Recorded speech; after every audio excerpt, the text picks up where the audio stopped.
vamos ver agora um exemplo bem bonitinho que é a aritmética modular. Tá? Então, vamos começar com o conjunto dos números inteiros. 0, mais ou menos 1, mais ou menos 2, e assim por diante. E agora, eu vou dividir o conjunto dos números inteiros em duas classes. A classe dos números pares e a classe dos números ímpares. Então, eu tenho aqui os números pares. Vou chamar de 0, barra.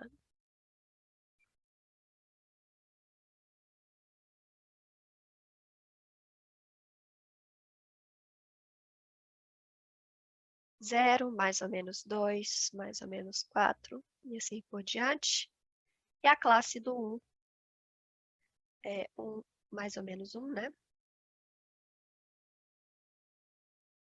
Mais ou menos 2, ops, mais ou menos 3, agora são só os ímpares, mais ou menos 5, e assim por diante.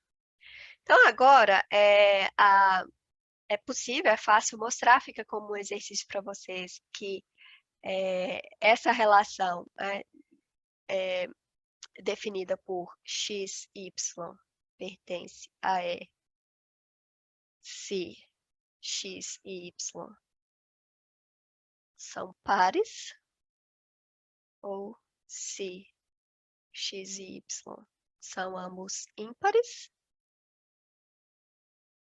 ou então, a gente pode reescrever isso, né, que x está relacionado a y, se somente se, x e y possuem o mesmo resto na divisão por 2. Ou então, a gente escreve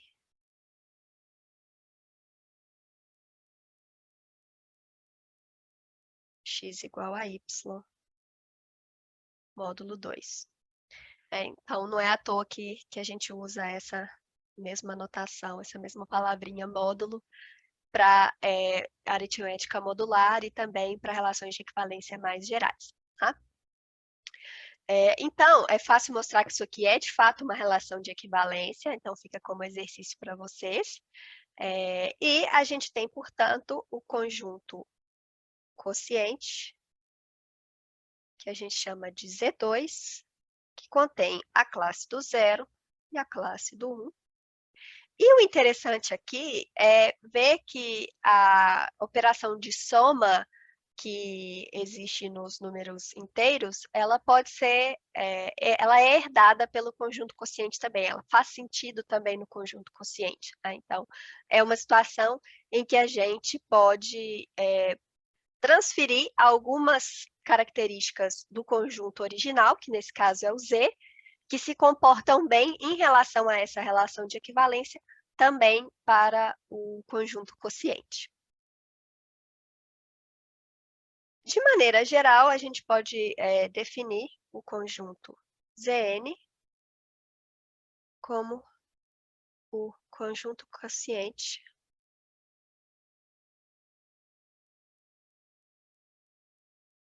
de Z pela relação de equivalência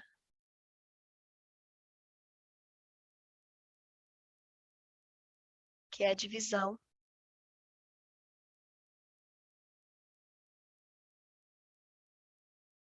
módulo N. Então,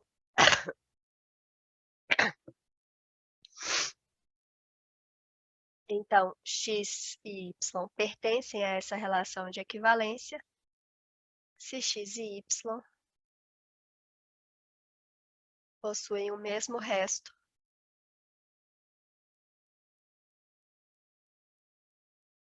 na divisão por N.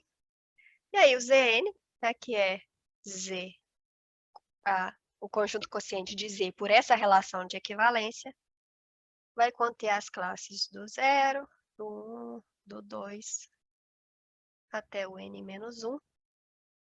E da mesma forma eu consigo definir uma noção de soma e produto nesse conjunto, passando ao quociente essas mesmas operações definidas em Z. Então, elas se comportam de maneira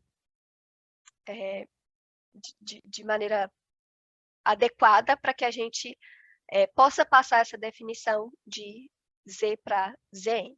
Né? Então, é uma construção muito útil, não vai entrar em detalhes aqui, provavelmente vocês já viram isso em algum curso anterior, mas é só um exemplo da importância dessas relações de equivalência e do conjunto quociente, e de como as propriedades do conjunto original, que nesse caso é Z, podem se transportar para o conjunto quociente, que nesse caso é Zn, quando essas propriedades se comportam bem em relação a essa relação de equivalência.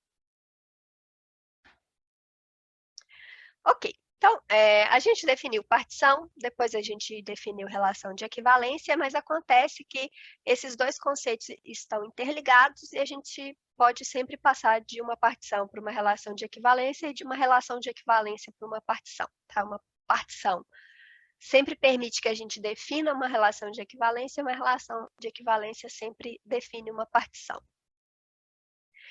Ok, então, para a gente mostrar isso, vamos primeiro entender o que acontece no conjunto quociente de uma relação de equivalência.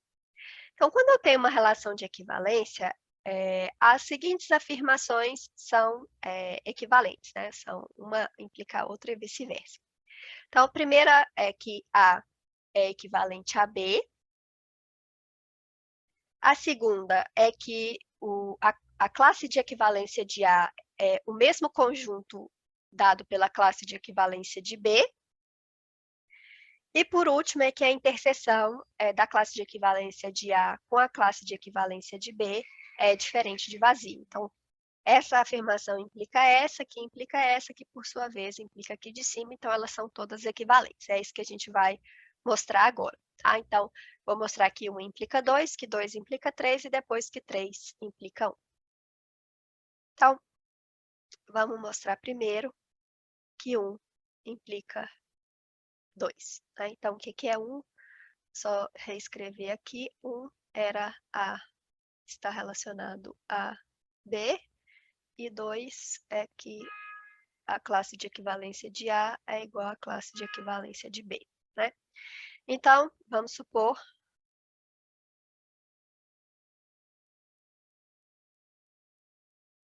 que eu tenho X que pertence à classe de equivalência de B, tá? Então, eu quero mostrar que esses dois conjuntos aqui são iguais. Então, isso aqui são conjuntos. Então, para eu mostrar que esses dois conjuntos são iguais, eu preciso mostrar que todos os elementos que estão contidos em um também estão contidos em outro. Então, eu vou começar supondo que o X pertence à classe de equivalência do B e mostrar que ele obrigatoriamente tem que pertencer à classe de equivalência de A. Tá? Bom, então, se isso aqui é verdade, isso significa que o X está relacionado ao B. Tá? Mas por causa da simetria, isso significa que o B está relacionado ao X, né? Tanto faz a ordem, né? A propriedade de simetria das relações de equivalência nos dá isso. E agora, por causa da transitividade, 1 por 1, sabemos, né? A nossa suposição é que 1 é verdadeiro, então a gente sabe que A está relacionada a B. Então, eu sei que A está relacionada a B e B está relacionada a X, que implica por transitividade, né, pela propriedade de transitividade das relações de equivalência, que A está relacionado a X, e isso aqui implica que o X pertence à classe de equivalência do A. Lembrando de novo que aqui não faz diferença a ordem, né? Então, tanto faz se o par ordenado AX pertence a E, o par ordenado XA também pertence a E. Né? E aí, só trocando os papéis de A e B aqui, a gente consegue provar, né, de maneira análoga,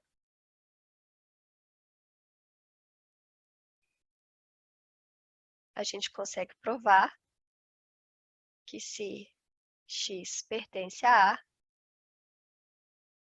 então X pertence à classe de equivalência de B. Então, aqui, se X pertence à classe de equivalência de A, então X pertence à classe de equivalência de B.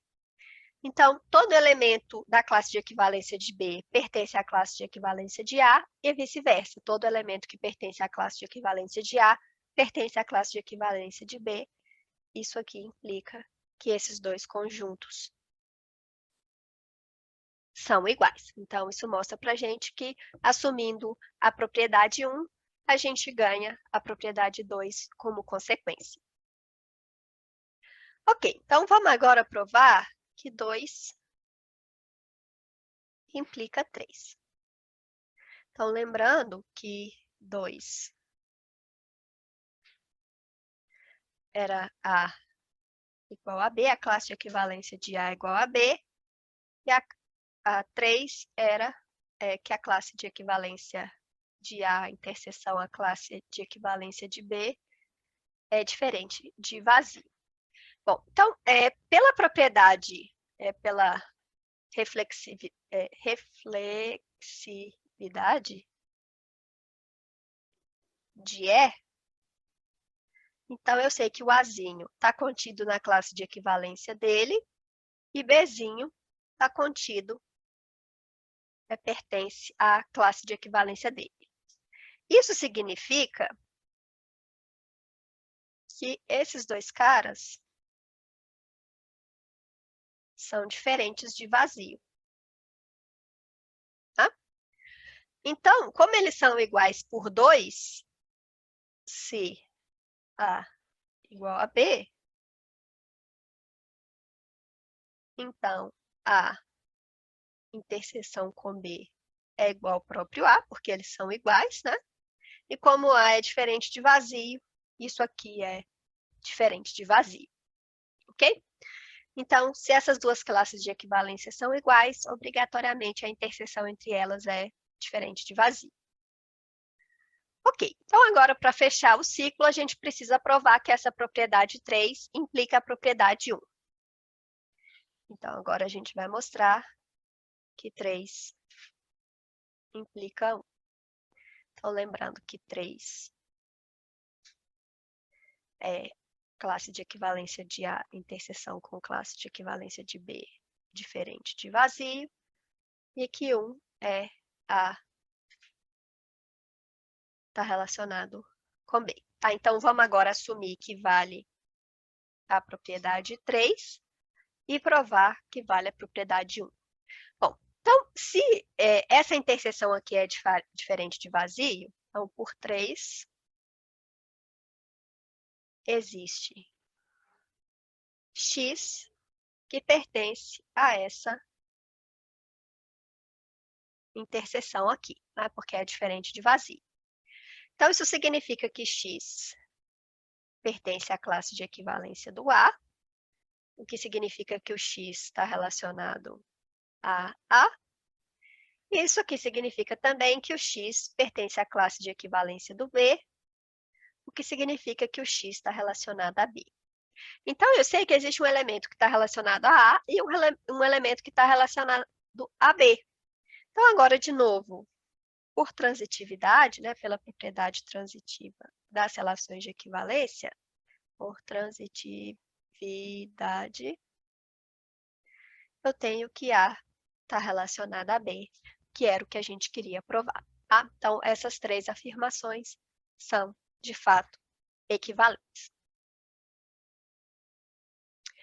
Ok, então agora a gente pode mostrar qual que é a relação entre uma relação de equivalência e uma partição. Então, se é uma relação de equivalência no conjunto A, o conjunto quociente, que contém as classes de equivalência de A, é uma partição de A. Então, vamos provar isso. Né? Então,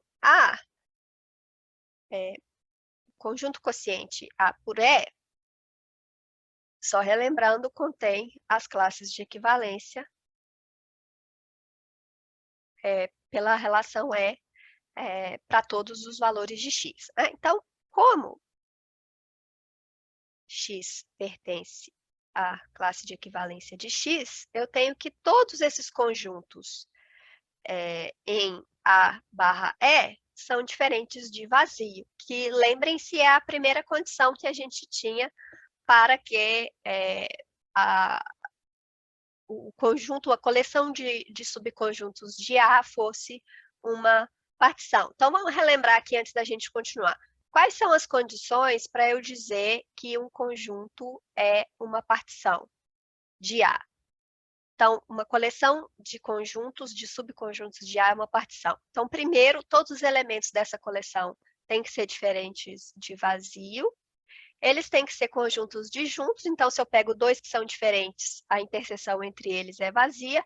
E por último, a união de todos eles tem que ser o próprio A. Né? Então, aqui, né, a primeira condição já é satisfeita, todos esses conjuntos aqui dentro do conjunto quociente são diferentes de vazio.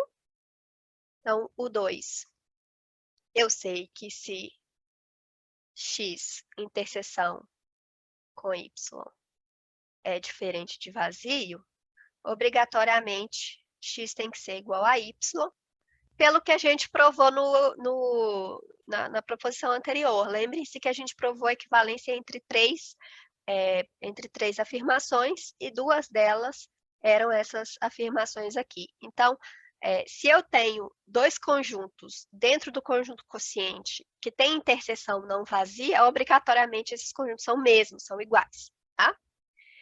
E por último, se eu tomar a união sobre todos os valores de x das classes de equivalência de x, como cada x pertencente a A está na sua própria classe de equivalência, isso aqui obrigatoriamente tem que dar o A todo, porque todos os elementos de A estão dentro da sua própria classe de equivalência. Né? Então, na verdade, a gente nem precisa fazer a união de todos os x, né? A união só dentro de A barra E. Então, isso aqui mostra para a gente que se eu tenho uma relação de equivalência no conjunto A, então o conjunto quociente é obrigatoriamente uma partição de A. Por outro lado, se a gente tem uma partição de um conjunto A, a gente tem uma maneira natural de definir uma relação de equivalência através da seguinte regra. Eu vou dizer que A está relacionado a B por essa relação de equivalência associada à partição P, se A e B pertencem ao mesmo conjunto da partição. Tá? Então, vamos ver aquele exemplo que a gente viu lá no início da aula, em que a gente tinha o conjunto A, dado por 1, 2, 3, 4, 5, e a partição P, dada por 1, 3, 5, e 2 e 4. Bom, então vamos ver quais são os pares ordenados que a gente obtém utilizando essa regra aqui e essa partição para criar uma relação de equivalência. Tá? Bom, então, primeira coisa, o par ordenado 1, 1 pertence à relação, porque se eu pego 1 e 1, os dois pertencem ao mesmo conjunto da partição, que é esse conjunto aqui. Né? O mesmo elemento, então ele pertence ao mesmo subconjunto da partição. E a mesma coisa vai valer para todos os outros.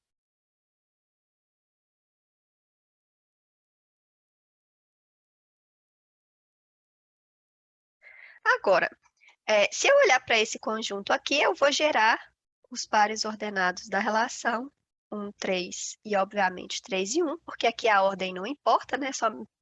Eu só quero saber se esses elementos que aparecem aqui no par ordenado pertencem ao mesmo conjunto da partição. Então, vou ter 1, 5, 5, 1. E aqui, 3, 5, 5, 3. E a mesma coisa para 2, 4.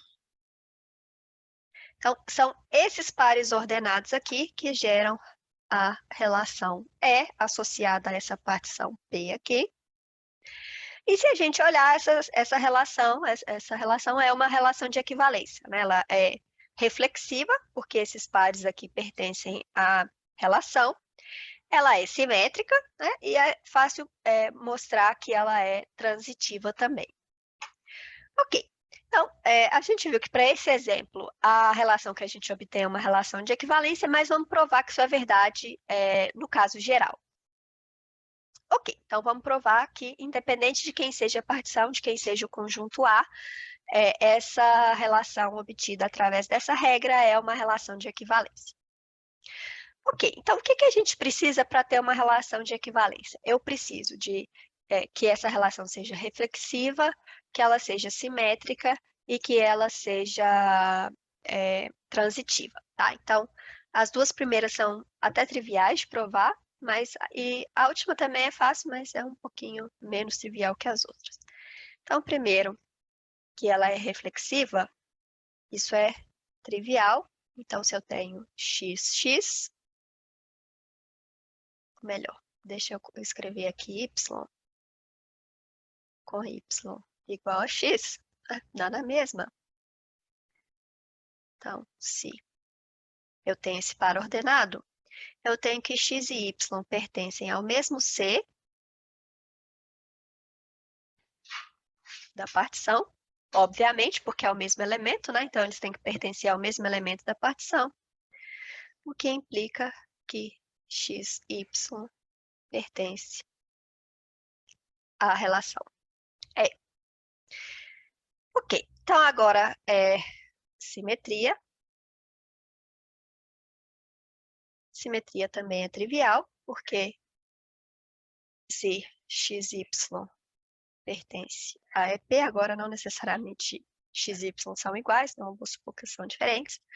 Isso aqui implica que x e y pertence a C, para algum C dentro da partição, mas aqui a ordem não importa, né? Então, eu posso simplesmente escrever assim, tanto faz a ordem. Então, isso implica que yx pertence à partição. Então, aqui é como a regra para definir a relação é simplesmente o pertencimento desses dois elementos ao conjunto C, isso não faz diferença a ordem que eles aparecem no par ordenado. Então, se XY pertence à relação, YX também tem que pertencer à relação. E por último,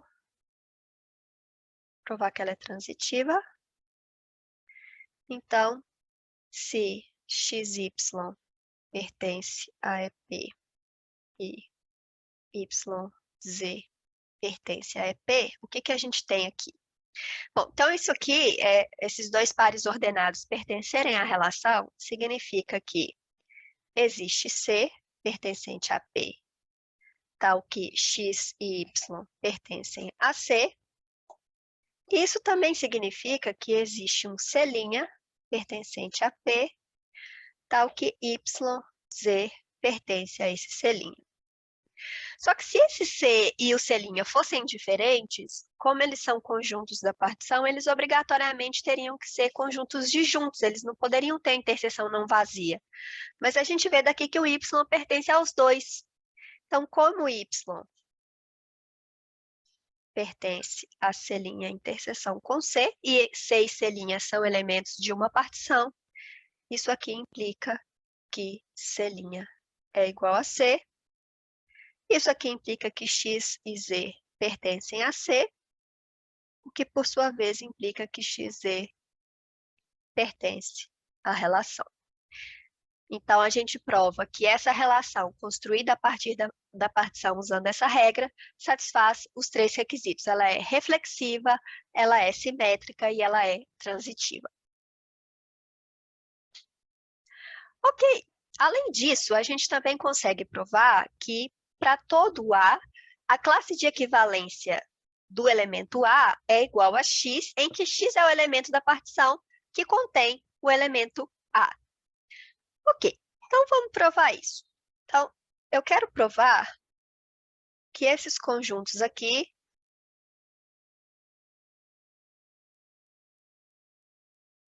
são iguais. Então, para fazer isso, eu vou pegar um elemento de um conjunto e provar que ele tem que pertencer a outro e vice-versa, tá? Então, se B pertence à classe de equivalência de A, isso aqui significa que existe um conjunto C na partição, tal que A e B pertencem a C. De novo, por causa daquela propriedade da partição de que ela tem que consistir de conjuntos disjuntos, isso aqui implica que obrigatoriamente o X, o C, é igual ao X, né? Porque o A estaria na interseção entre eles dois, então eles têm que ser o mesmo conjunto, que implica que o B pertence a X. Então, isso significa, né, por outro lado, então isso aqui implica que a classe de equivalência de A está contida, é um subconjunto de X, porque todo elemento da classe de equivalência de A também pertence a X. Tá? Então, a gente provou que a classe de equivalência do A está contida em X. Por outro lado, se eu tenho B pertencente a X,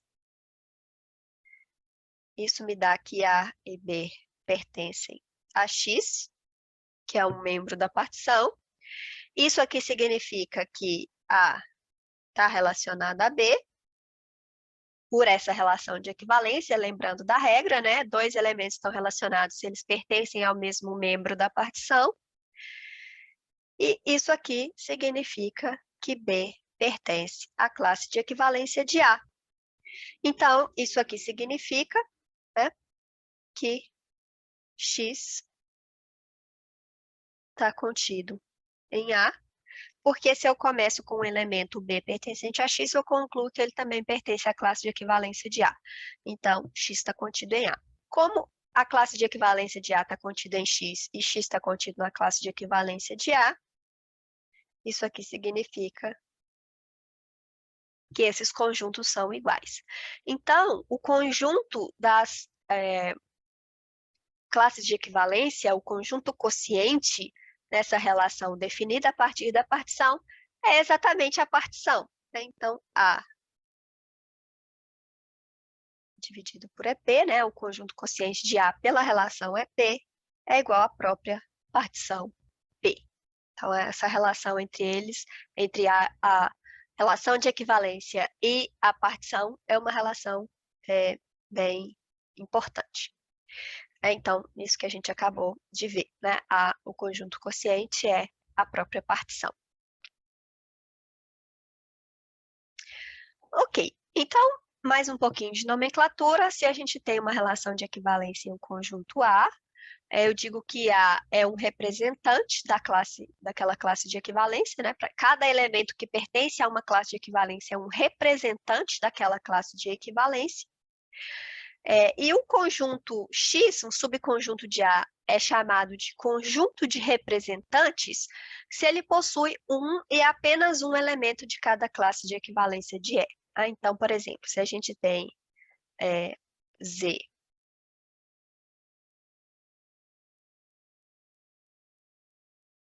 e a relação é soma